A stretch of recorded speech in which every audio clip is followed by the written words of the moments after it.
Olá, sejam bem-vindos a mais um vídeo do nosso curso de Introdução à Depressão e à Graça. Este curso tem sido trazido a você por meio da escola Charles Spurgeon e ele é um resumo de meu livro chamado também Depressão e Graça, publicado pela editora Fiel. Caso você queira conhecer um pouco mais desse material e outros capítulos, outras histórias que não estarão contidas nestes cursos, não é? nestes vídeos deste curso, você pode então adquirir o livro ali, conhecer de um modo um pouco mais abrangente todas as pesquisas e todos os estudos feitos em cima do sofrimento e depressão vividos por alguns servos de Deus apresentados na palavra do Senhor. Na aula de hoje nós veremos um pouco sobre a depressão e a graça na vida de um discípulo de Elias, um jovem praticamente desconhecido, um jovem que o nome ninguém sabe, nós provavelmente nunca saberemos, mas cuja história tem muito a nos ensinar. Eu quero dar como título então Um Machado Emprestado e a Maravilhosa Graça. E o texto é o texto de Zacarias 10:3, no qual nós lemos: Mas o Senhor dos Exércitos tomará a seu cuidado o seu rebanho. Eu quero que você comece então comigo tentando imaginar a seguinte situação. Imagina uma senhora que marca um aconselhamento com o pastor e depois de passar todos os problemas dela para o pastor, ela encerra pedindo para o pastor, encerra pedindo desculpas ao pastor por ter feito ele perder todo o tempo dele, não é? Ouvindo aquela senhora. Ele poderia estar fazendo tantas outras coisas, mas Senhor, pastor, me perdoa, porque o senhor acabou perdendo todo o seu tempo aqui, né, me ouvindo e tudo mais. Antes que o pastor diga qualquer coisa, ela continua afirmando que nem a Deus ela queria incomodar. Porque ela sabe que Deus tem tanta coisa para fazer, Deus tem tantas pessoas para cuidar, e ela é só mais uma, e por que ela faria isso então? Afinal de contas, o problema dela era tão pequeno, não é, que ela não deveria ter incomodado o pastor, ela não deveria ter incomodado a Deus, ela deveria ficado na dela e ter esperado que o socorro e o cuidado de Deus viessem na hora certa. E muitas pessoas pensam dessa maneira, muitas pessoas acreditam que Deus tem tanta coisa para fazer que ele não tem tempo para cuidar dessas pessoas. E por causa disso, elas deixam de experimentar o cuidado de Deus nas pequenas coisas. E de pouco em pouco, estas pequenas coisas acabam crescendo demais, tornando-se em grandes coisas, fazendo com que essas pessoas entrem num estado de melancolia, ou num estado de tristeza excessiva, ou num estado, como chamamos hoje em dia, de verdadeira depressão. Deus cuida de nós. E nas mínimas coisas. Deus não é como se fosse... Deus não é um funcionário público, não é? Todo atarefado, ou um pastor todo atrapalhado de tantas coisas que tem que fazer, ou um funcionário qualquer que de tanta responsabilidade, de tanta tarefa, não tem tempo para parar, para conversar, para ficar ouvindo. E aí quando você para Deus e Deus te ouve, você fala: Deus, desculpa, eu não deveria ter te incomodado, pode continuar fazendo o que você estava fazendo. E isso é fruto de um pensamento errado sobre a pessoa de nosso Deus. E isso só revela um conhecimento que a pessoa não possui sobre Deus. Isso só revela que a pessoa sabe algo que Deus não é. Na verdade, isso revela um conhecimento tacanho ou limitado sobre a pessoa de Deus. Deus é muito mais do que isso. Pensar que Deus está mais preocupado com as coisas da humanidade, com os problemas mundiais, as crises disso ou daquilo, é não conhecer de fato o Deus das Escrituras, não é?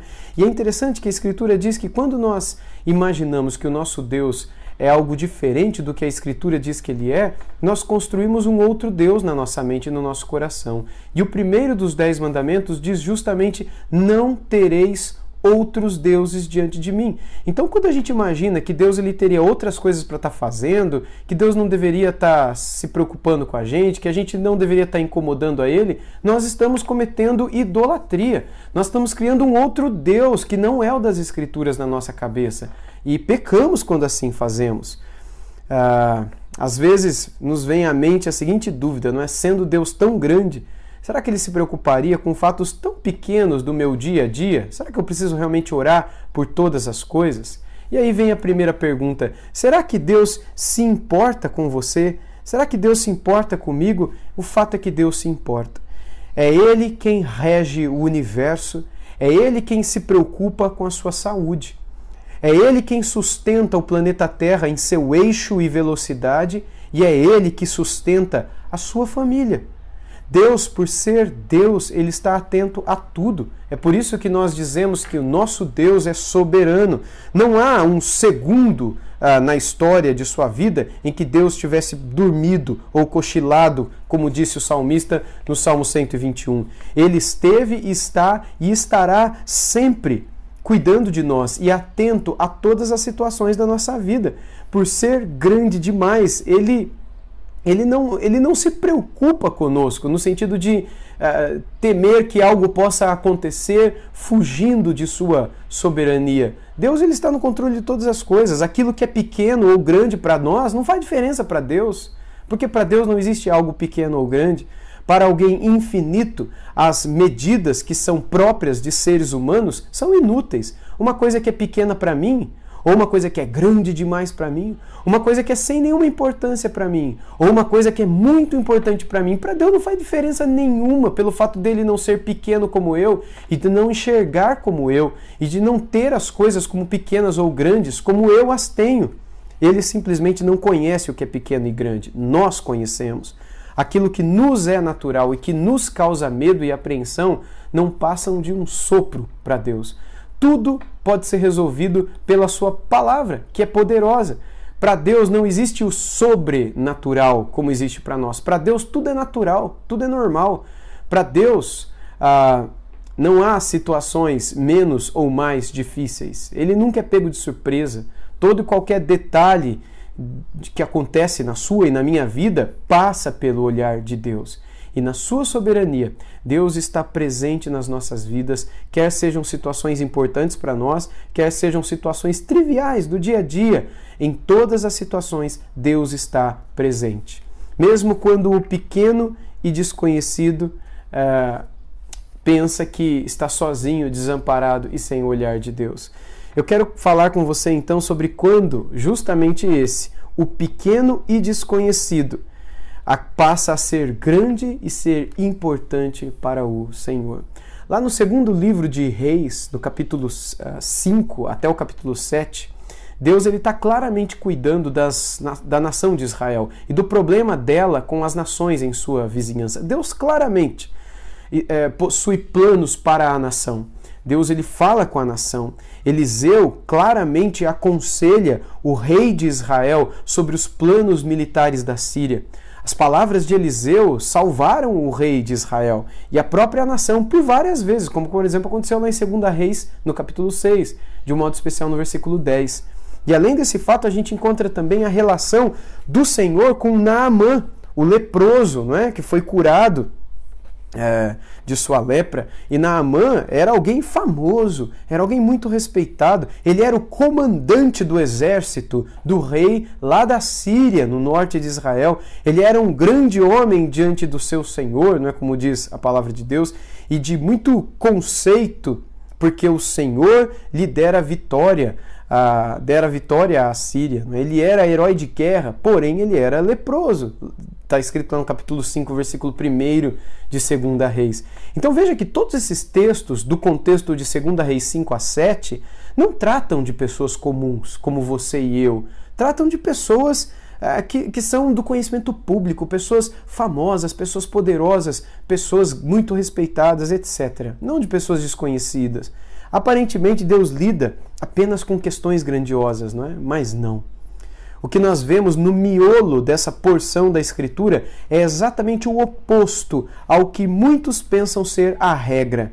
Deus ele não lida apenas com questões grandiosas.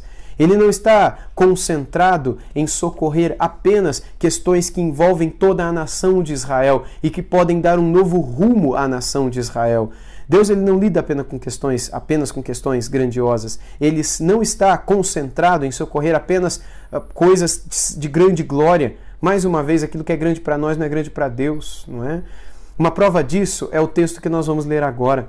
Diante da revelação que aparece a nós lá em 2 Reis, no capítulo 6, versículos 1 a 7, fica claro a nós que Deus ele não atenta apenas para problemas e fatos internacionais, mas que Deus também está atento para socorrer e cuidar dos problemas que são para nós triviais, problemas do dia a dia, problemas de menor importância e problemas de pessoas que, aos olhos do mundo, são de menor importância. Vamos ver a história então, 2 Reis, capítulo 6, versículos 1 a 7, nós lemos assim: Disseram os profetas, os discípulos dos profetas a Eliseu: Eis que o lugar em que habitamos contigo é estreito demais para nós. Vamos, pois, até ao Jordão, tomemos de lá cada um de nós uma viga e construamos um lugar em que habitemos. E respondeu ele: Ide. E disse um: Serve-te de ires com os teus servos? E ele tornou: Eu irei. E foi com eles. Chegados ao Jordão, cortaram madeira. E sucedeu que, enquanto um deles derribava o tronco, o machado caiu na água, e ele gritou e disse: Ai, meu senhor, porque era emprestado.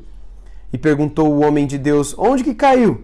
E mostrou-lhe ele o lugar. Então Eliseu cortou um pau, o lançou ali e fez flutuar o ferro do machado.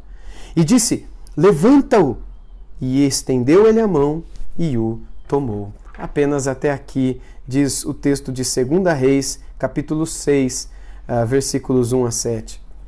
Vamos tentar entender isso então. Existia uma escola de profetas ali em Israel e o número dos alunos, dos discípulos, cresceu bastante. E eles entenderam que eles deveriam ampliar as dependências da escola. E eles foram para o profeta, o líder, uma espécie de diretor ou reitor da escola, e pediram autorização para irem cortar madeira perto de um rio. E Eliseu, o líder, falou: Pode ir, vocês têm autorização, vão lá, cortem madeira para que a gente possa, eventualmente, ampliar, não é? Ou mudar as dependências da escola. Só que eles insistiram muito para que Eliseu fosse junto com eles. E a gente não sabe, né, que todo o contexto que envolveu aquela história. O pouco que a gente sabe é que quando Eliseu visitou novamente a cidade, aqueles alunos propuseram a ele que uma outra construção fosse feita, ou que talvez uma ampliação, uma reforma na escola acontecesse. E a gente quer ir para o Rio Jordão, vamos cortar madeira lá, para a gente ampliar o espaço físico ou mudá-lo completamente. Eles falam com o mestre e insistem com o mestre, que havia já os autorizado, para que o mestre fosse junto, e o mestre falou: Beleza, eu vou junto com vocês, vamos lá. E enquanto alguns teólogos entendem que se tratava apenas de um aumento nas atuais instalações, outros sugerem que eles desejavam construir uma nova escola, um novo prédio, um novo edifício, ou seja, uma nova construção, a poucos quilômetros ali de Jericó, perto mais ali do Rio Jordão. Enfim, se for uma coisa ou outra, isso não faz diferença, mas ali perto do Jordão havia muitas árvores disponíveis, em abundância, para serem cortadas e usadas como material de construção. E enquanto eles estavam ali cortando as árvores, Eliseu estava também. Eis que o machado, o ferro do machado, aquela parte de ferro que fica na ponta do machado, se desprende do machado de um dos seminaristas, né? De um dos alunos ali da escola de profetas, e cai no rio. E o garoto fica desesperado. Como é que era o nome do rapaz? A gente não tem a menor ideia, porque o texto não diz e a gente nunca vai ficar sabendo, não é? Você vê, não era alguém famoso, mas o fato é que a história dele é relatada ali.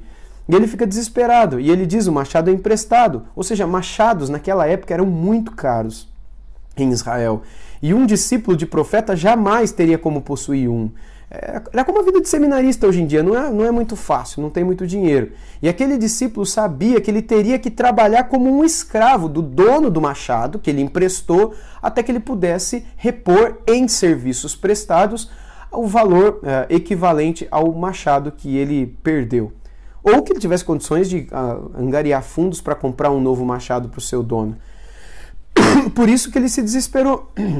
No versículo 6, Eliseu, ele pergunta para o jovem onde é que o machado caiu, e ele aponta o local foi bem ali, ó.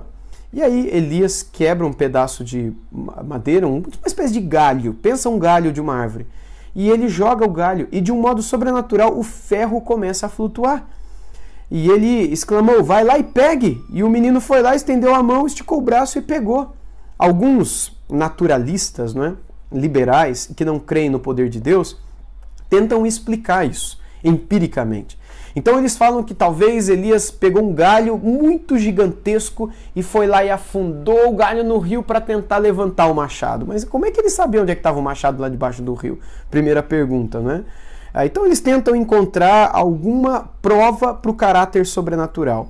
Embora eles tentem argumentar a história aí do galho muito grande para apanhar o ferro, não fosse um evento sobrenatural, certamente esse evento não teria sido registrado aqui na Revelação. Mas a despeito de toda a tentativa de tentar desviar o foco, não é, do texto, tentando explicar qual a relação entre o galho lançado por Eliseu e o machado que flutuou, a gente tem que se concentrar naquilo que a revelação realmente deseja nos mostrar, que não tem nem a ver com o ferro, nem a ver com o galho, e nem a ver com Eliseu, e nem a ver com aquele discípulo cujo nome a gente não sabe. O foco do texto não é no machado, muito menos no galho. O foco do texto, em um primeiro momento, também não é nem no garoto, mas é em contrapartida no próprio Deus. O texto quer nos ensinar algo sobre Deus. Quem é o Deus das Escrituras? Quem é o Deus daquele garoto? Eu chamo ele de garoto porque naquela época os jovens iam muito cedo, né, para essas escolas de profeta, e provavelmente não era o caso desse garoto. Um desconhecido, como muitos nos nossos dias que enchem os seminários e cujos nomes as igrejas, Brasil e fora, nunca ouviram falar e talvez nunca ouvirão falar. Mas Deus os conheceu, os conhece, como conhecia aquele rapaz. E como muitos que amam e adoram a Deus hoje em dia, aquele rapaz também amava ao Senhor. Talvez você mesmo que me ouve e que me vê, se reconheça nesse garoto.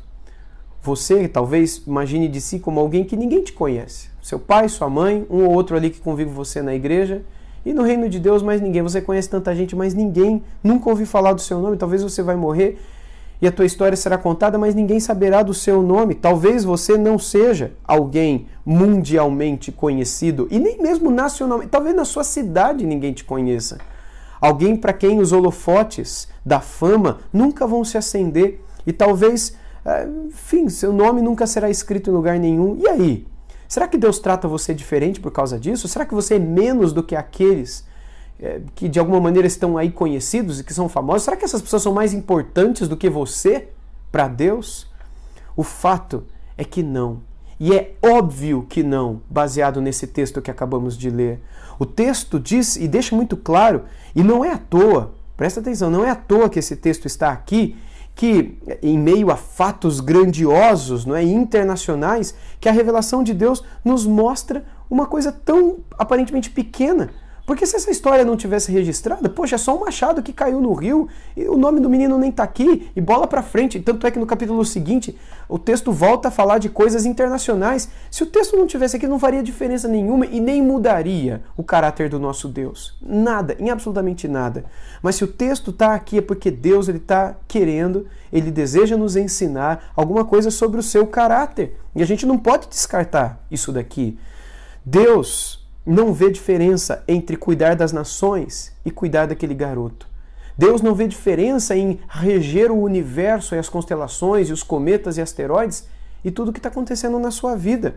Para Deus não existem fatos ou vidas sem importância. Muito pelo contrário, Deus ele se importa e Deus se preocupa com os fatos e vidas de todos nós. Essa história aparece na Bíblia quase que desapercebidamente. Parece inútil, sem relevância ao conteúdo maravilhoso do segundo livro de Reis. Mas nesse livro a gente vê, e nessa história de um modo especial, Deus cuidando de um jovem desconhecido, da mesma maneira como Ele cuida da história dos reis de Israel, seus grandes feitos, diante dos grandes milagres e prodígios feitos diante da nação e dos homens poderosos que ali perto viviam. Deus saciando a fome do seu povo, Deus fazendo prodígios em favor da nação, Deus agindo e executando poderosos feitos. Mas daí quando a gente lê o capítulo 6 de 2 Reis, a gente precisa entender o que o Espírito Santo quer nos ensinar. Porque essas são as histórias das nossas vidas, as histórias de todos nós. Como essa, muitas outras histórias que estão na Sagrada Escritura não precisariam estar lá. São histórias de pessoas depressivas, de pessoas abatidas, de pessoas desesperadas. Nós não encontramos apenas histórias de pessoas vitoriosas, pessoas que estão triunfando, que venceram e conquistaram tudo. Nós encontramos pessoas imperfeitas, pessoas em dias imperfeitos e terríveis. A Bíblia é um livro maravilhoso porque a Bíblia não é um livro de gente perfeita vivendo num mundo ideal.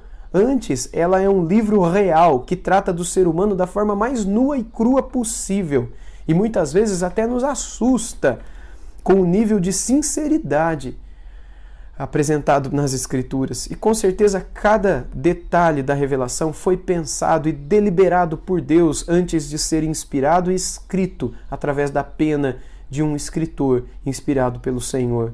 Deus não quis apenas mostrar sua atenção às situações simples na vida, mas também mostrar que para ele não existe diferença nenhuma entre o que acontece no universo e o que acontece e acontecerá na sua vida. Na tarde da próxima segunda-feira ou na próxima madrugada de quinta-feira, para Deus não há diferença. Deus vai nos revelando o escândalo do seu amor e da sua graça, totalmente diferente de tudo que possamos encontrar nesse mundo. O amor de Deus pela sua vida é maior do que o universo inteiro. Deus cuida de você da mesma maneira como Ele cuida de todo o universo. Lá em Mateus, no capítulo 10, no versículo 29 a 31, a palavra de Deus nos mostra as seguintes palavras: não se vendem 2 pardais por um asse? Nenhum deles cairá em terra sem o consentimento do vosso Pai. Quanto a vós outros, até os cabelos todos da cabeça estão contados. Não temais, pois, bem mais valeis vós do que muitos pardais. Veja então quão maravilhosas são essas palavras de Deus. Essas palavras de Jesus aqui podem ser muito bem compreendidas e percebidas no caso do machado que caiu no rio. Nessas palavras a gente vê Deus demonstrando se preocupar em prover cada detalhe da vida dos seus servos. E esse é um outro tema muito presente em toda a palavra de Deus. Deus está atento em todo o tempo a todas as situações que acontecem conosco. Há um outro texto na palavra de Deus igualmente maravilhoso, que está lá em Mateus, no capítulo 5, no versículo 43 em diante. Vejamos: ouvistes o que foi dito, amarás o teu próximo, odiarás o teu inimigo. Eu, porém, vos digo, amai os vossos inimigos e orai pelos que vos perseguem, para que vos torneis filhos do vosso Pai Celeste. Porque, olha só essas palavras do final do verso 45, Ele faz nascer o seu sol sobre maus e sobre bons, e vira chuva sobre justos e injustos. Atente, preste atenção, sobretudo para essas últimas palavras. Até mesmo sobre os maus, até mesmo sobre os injustos, Deus faz levantar o sol e vira chuva.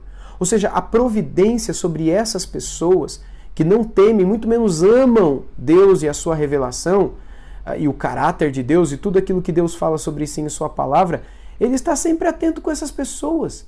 Ele está disposto a abençoar, perdoar, amar e abençoar essas vidas. É por isso que essa história do machado não pode ser esquecida e nem passar desapercebida. Ela revela o caráter de Deus. Nós nem mesmo sabemos o nome desse garoto com quem Deus se importou. Sua história poderia ter passado totalmente despercebida, mas assim como Deus se importou com os mínimos detalhes acontecidos na vida dele, Deus também se importa com todos os detalhes, por menores que eles sejam, que possam acontecer na sua e na minha vida. Muitas outras histórias certamente passaram despercebidas, histórias incríveis do agir de Deus, histórias maravilhosas dos feitos de Jesus, histórias que, se estivessem na Sagrada Escritura, nos inspirariam muito, nos mostrariam um pouco mais do caráter, da paciência e da beleza do agir do nosso Deus. O fato delas não estarem na Bíblia se dá apenas pelo fato de outras histórias já darem conta do propósito que é revelar quem Deus é. Então fique-se registrado também que, se Deus não tivesse feito esse milagre, restaurado um machado àquele jovem, em nada a glória e a misericórdia de Deus ficariam ofuscadas ou diminuídas. No entanto, se esta história está aqui na palavra de Deus, ela está para mostrar para nós como Deus se importa, até mesmo com as situações aparentemente pequenas da nossa vida. Então, Deus se importa com você, Deus se importa comigo e em todas as situações. E o que Ele espera é que tão somente nós o busquemos. Busquemos a sua presença, busquemos a sua palavra, busquemos aqueles que são homens e mulheres de Deus que poderão nos ajudar a estarmos mais perto do Senhor e a desfrutarmos, a provarmos do cuidado do nosso Deus. O tempo todo nós devemos nos lembrar daquilo que as crianças cantam, não é? Ao deitar, ao levantar, ao dormir, ao acordar e andando pelo caminho. O tempo todo nós devemos lembrar que em sua graça Deus nos ampara. Deus está atento a nós, Deus está vigiando sobre nós, Deus está zelando pelo nosso cuidado, ainda que seja nas pequeninas coisas do dia a dia. Deus cuida de você do mesmo modo que Ele cuidou daquele garoto, daquele aluno do Eliseu. Ainda que sejam poucos ou ninguém os que conhecem o teu nome, o fato de você ser conhecido por Deus faz com que você esteja diante dos olhos da única pessoa que se importa. Não apenas a única, mas a maior, a mais importante e mais amável que já existiu e existirá. Creia com todo o seu coração, creia nele, creia na palavra dele. E creia agradecendo a ele, porque é justamente quando você se vê fraco que ele se faz forte. É justamente quando você se vê pequeno que ele vem e te diz, como disse a Paulo lá em 2 Coríntios capítulo 12, versículo 9, a minha graça te basta, porque o meu poder se aperfeiçoa na tua fraqueza, na tua limitação, na tua pequenez, naquele momento em que você se sente um nada. Que Deus, em sua infinita graça, possa continuar a sustentar a sua vida, hoje e sempre. Até a nossa próxima aula.